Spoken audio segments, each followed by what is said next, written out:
Hello friends, unique academy में आपका स्वागत है। आज हम देखेंगे इकोनॉमिक का अपना अगला lecture, economic planning of India, इसका पार्ट 2। तो चलिए शुरू करते हैं। तो जैसा कि हमने अपने लास्ट लेक्चर में देखा था कि प्लानिंग किसे कहते हैं, साथ ही जाना इकोनॉमिक प्लानिंग का अर्थ क्या है, और देखा था कि भारत में आर्थिक नियोजन की शुरुआत कहाँ से हुई। भारत में इसकी शुरुआत सन 1934 ईस्वी में एम विश्वेश्वरैया के द्वारा उनकी किताब प्लान्ड इकोनॉमी फॉर इंडिया से हुई। इसके साथ ही हमने योजना आयोग या प्लानिंग कमीशन के बारे में भी जाना कि इस आयोग की स्थापना सन 15 मार्च 1950 ईस्वी में हुई केसी नियोगी समिति की सिफारिशों पर, और यह एक गैर संवैधानिक संगठन है जिसके पास कोई भी पावर नहीं है। यह सिर्फ एक सलाहकारी संगठन है। अब देखते हैं कि कौन कौन इसमें शामिल है और कैसे कैसे इसका फॉर्मेशन किया जाएगा। तो प्लानिंग कमीशन में पीएम या प्रधानमंत्री इसका होता है पदेन अध्यक्ष, मतलब वही व्यक्ति इस संगठन का अध्यक्ष बनेगा जो देश का प्रधानमंत्री होगा। इसके साथ ही इसके 3 पदेन सदस्य भी हैं जो इम्पोर्टेंट हैं। वो कौन कौन हैं, चलिए देखते हैं। पहले हैं देश के वित्त मंत्री या फाइनेंस मिनिस्टर, दूसरे हैं देश के गृह मंत्री या होम मिनिस्टर, और तीसरे हैं देश के रक्षा मंत्री जिसे आप डिफेंस मिनिस्टर कहते हैं। ये 3 मंत्री योजना आयोग में रेगुलर रहते हैं क्योंकि ये प्लानिंग कमीशन के पदेन सदस्य थे। इसके साथ साथ इसमें एक होता है वाइस चेयरमैन या उपाध्यक्ष जो प्लानिंग का एक्सपर्ट होता है।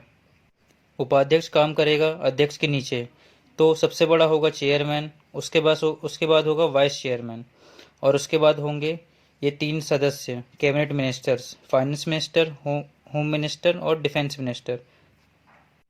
तो ये तीनों कैबिनेट मिनिस्टर्स वाइस चेयरमैन के अंडर में काम करते हैं, इसीलिए वाइस चेयरमैन को कैबिनेट मिनिस्टर का दर्जा दिया गया है।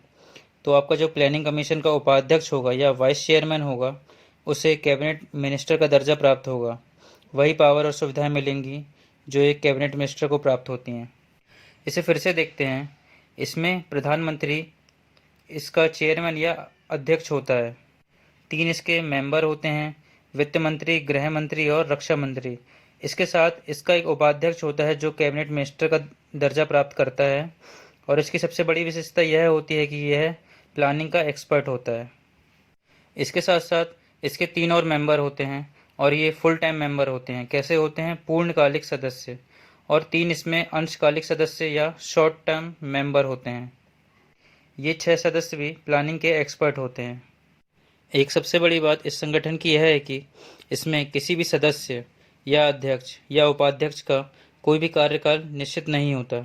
ये फिक्स टाइम पीरियड के लिए नहीं होते, बल्कि उतने ही समय के लिए होते हैं जितने समय के लिए सरकार चाहती है। तो ये लोग मिलकर क्या करते हैं, आइए देखते हैं। ये लोग मिलकर प्लान बनाते हैं, देश के लिए प्लानिंग करते हैं। गवर्नमेंट इन्हें बताती है कि आप देश के लिए इकोनॉमिक ग्रोथ के लिए प्लान बनाइए कि किन संसाधनों का उपयोग किया जाए और कैसे कैसे उपयोग किया जाए ताकि देश बेहतर और बेहतर तरीके से डेवलप कर सके। तो प्लानिंग कमीशन ने काम भी किया है।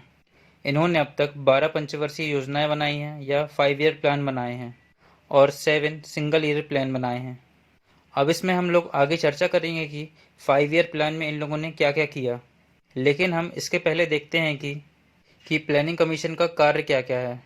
प्लानिंग कमीशन के वर्क या कार्य के बारे में देखें तो इसका पहला कार्य है संसाधनों या रिसोर्सेज का आकलन करना। मतलब यह अनुमान लगाता है तो भारत में जितने भी रिसोर्सेज हैं यह उनका आकलन करेगा। इसके बाद इन संसाधनों का कैसे यूज़ किया जाए कि ये मैक्सिमम रिबेट दें, इसके लिए पंचवर्षीय योजनाएं बनाएगा, मतलब 5 ईयर प्लान बनाएगा। अब इन संसाधनों को इम्प्लीमेंट करना या लागू करने की जिम्मेदारी इसकी नहीं है।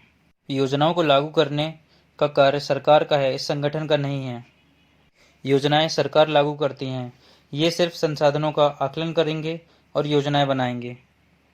जब योजनाएं सरकार द्वारा लागू हो जाएंगी तब इसका तीसरा काम चालू होगा कि समय समय पर इनकी रिवीजन करते रहें।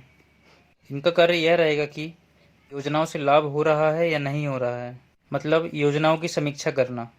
यदि मान लीजिए योजनाएं कहीं पर फेलियर हो रही हैं तो इस संगठन का अलग कार्य यह है कि इन योजनाओं पर सुझाव देना या सलाह देना गवर्नमेंट को कि किस प्रकार इन योजनाओं को और भी बेहतर बनाया जा सकता है। इसे फिर से देखते हैं। यह योजना आयोग क्या कार्य करेगा?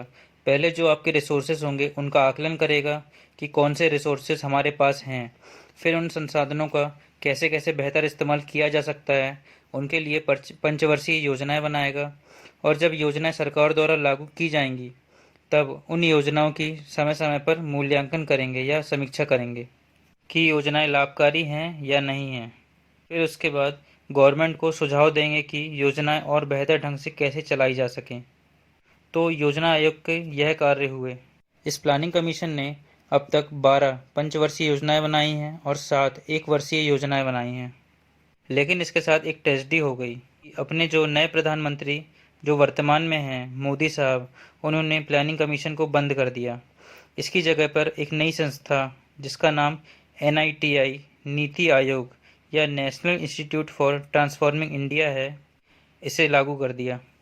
हम नीति आयोग के बारे में भी पढ़ेंगे, लेकिन अभी सिर्फ प्लानिंग कमीशन या योजना आयोग के बारे में बात करते हैं। हम प्लानिंग कमीशन के कार्यों में फिर से आते हैं। केसी नियोगी समिति की सिफारिश पर एक और कमेटी बनाई गई जिसे आप कहेंगे NDC, नेशनल डेवलपमेंट काउंसिल या राष्ट्रीय विकास परिषद। इसमें यह हुआ कि जितने भी योजना आयोग के या प्लानिंग कमीशन के सदस्य हैं वो सभी इसमें शामिल हैं।